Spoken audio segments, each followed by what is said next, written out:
Assalamualaikum warahmatullahi wabarakatuh. Selamat berjumpa di channel saya, channel Tati ya. Biasa kita sore ini sambil minum sore. Ini saya minum jahe seperti ini. Ini bisa untuk menjaga stamina dan menjaga imun ya. Siapa yang mau tahu informasi tentang ini boleh di inbox di saya, di komen di bawah. Nanti saya akan kasih tahu gimana cara ordernya, apa manfaatnya, nanti saya kasih tahu.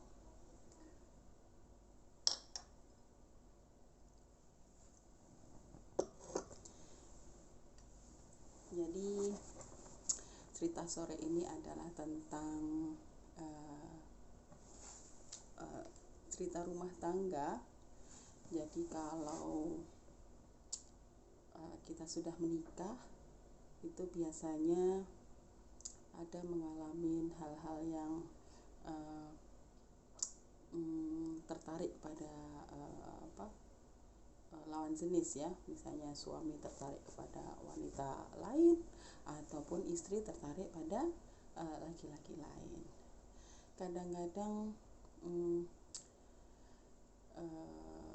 kenapa laki-laki bisa tertarik pada wanita lain selain istri kita, itu kadang-kadang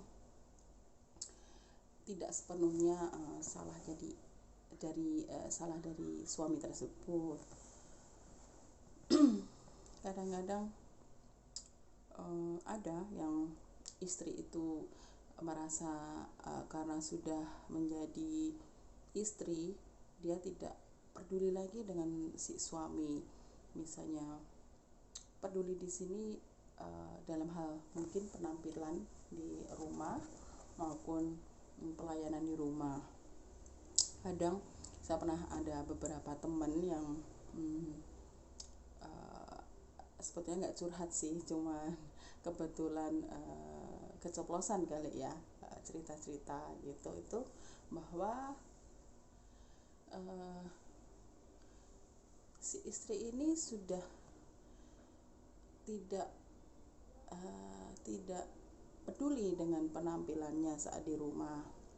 Dia cenderung suami pulang kerja capek-capek, pulang kerja istrinya masih belum mandi misalnya, atau pakai baju yang nggak enak dilihat. Jadi bukan kita nggak perlu dandan menor, nggak perlu pakai baju cantik, tidak perlu. Tapi yang penting saat suami pulang itu kita pakai baju yang bersih, yang wangi.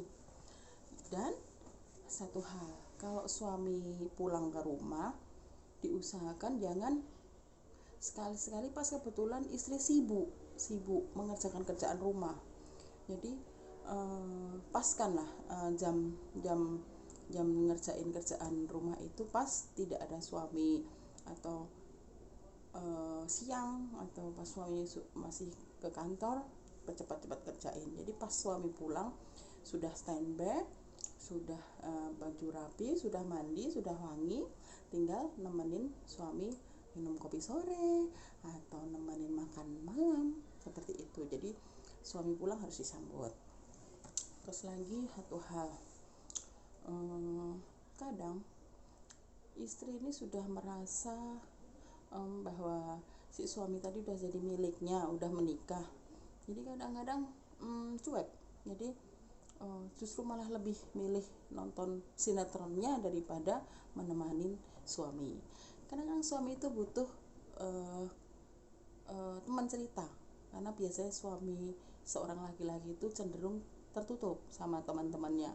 Jadi yang bisa mendengarkan, yang diajak ngomong, diajak bicara, diajak curhat, itu adalah istrinya sendiri yang di rumah gitu.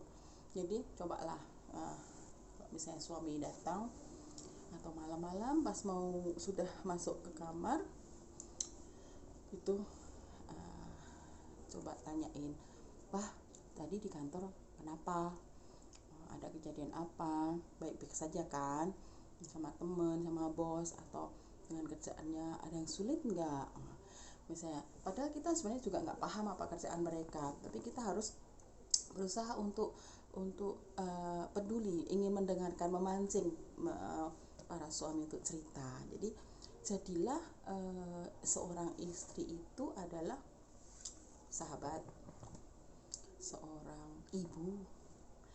Jadi bisa mendengarkan ceritanya, mendengarkan curhatnya, dan bisa uh, membuat suami itu bisa tenang, bisa nyaman di sisi kita, seperti itu.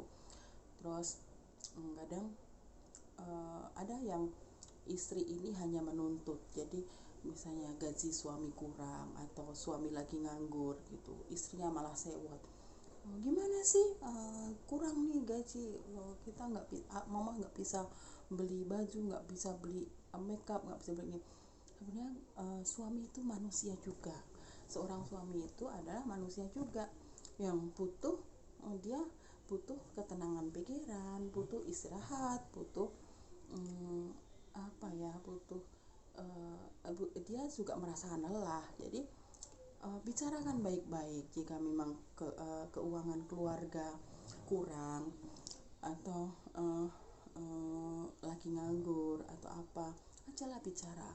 Dan kalau bisa kita sebagai istri ini, kalau saya nggak akan pantang untuk membantu suami untuk mencari rezeki yang halal untuk membantu kehidupan di rumah tangga. Jadi sebisa kita, ya kebetulan mungkin saya wanita karir, saya akan mencari kerja lagi yang dapat gaji yang bisa untuk bantu suami, dan untuk bantu anak-anak kita di rumah gitu. Jadi jangan suami kurang duit, suami lagi nganggur malah diomelin, malah dimaki-maki, malah disalah-salahin. No, nggak boleh. Jadi kita yang justru berhak membantu. Suami istri itu saling bantu membantu, bahu membahu untuk kelangsungan rumah tangga yang harmonis. Bukan tidak tidak melulu suami itu bertanggung jawab untuk nafkahi keluarga. Itu prinsip saya ya. Mungkin beda-beda, semua konsep manusia hidup beda, tapi kalau untuk saya ekonomi keluarga adalah tanggung jawab berdua. Jadi kalaupun suami diberi rezeki lebih dan sudah tidak perlu istri membantu, itu alhamdulillah, bersyukur, kita bisa fokus ke keluarga. Tapi kalau misalnya masih kurang dan itu dirasa kita diperlukan untuk membantu, why not? Kita kerja, atau kita mungkin jahit di rumah, bikin kue, menghasilkan keuangan. Tapi dengan catatan, memang agak sulit ya istri kalau mau memang memutuskan untuk berkarir, mencari duit, dia tidak boleh melupakan kewajiban yang utama, yaitu mengurus anak-anak, mengurus rumah, dan mengurus suami. Memang berat sih, tapi saya yakin bisa kalau kita lakukan dengan ikhlas ya. Rumah kita juga beres, bersih, anak-anak juga pintar-pintar, tidak degil-degil ya, agamanya juga cukup, imannya cukup, suami juga senang, tidak merasa terabaikan. Terus banyak hal yang seharusnya kewajiban seorang ibu yang harus dilakukan, tapi karena si ibu ini bekerja atau mencari uang, dia akan mencari alternatif lain, seperti harusnya yang menyiapkan masakan di rumah adalah seorang ibu, tapi tidak selalu ibu harus sibuk memasak, sedangkan dia akan berangkat kerja atau akan mencari duit. Jadi bisa kan, banyak sekarang yang ada GoFood, ada GrabFood, ada home catering di rumah, yang tetangga kita menyediakan jasa untuk makan. Itu no problem, kita akan order mereka untuk memenuhi kebutuhan kita, asal suatu hari weekend atau hari itu acara family time harus disempatkan untuk memasak, untuk kesenangan suami dan anak-anak, seperti itu. Jadi menurut saya itu ya, jadi untuk menghindarin perselingkuhan seperti itu, suami atau istri kalau di rumah sudah nyaman, sudah dengan pasangannya sudah pas, itu dia kemungkinan kecil untuk mencari yang lain. Kecuali kalau sudah di rumah sudah baik-baik, sudah nyaman, sudah kita berusaha untuk semaksimal mungkin memenuhi apa yang diinginkan tapi tetap selingkuh, itu berarti manusianya. Kita sudah harus pasrah pada Allah ya. Sampai di sini dulu video saya. See you sampai ke topik yang berikutnya. Bye bye. Saya lanjut minum dulu ya. Ini untuk mencegah imun saya.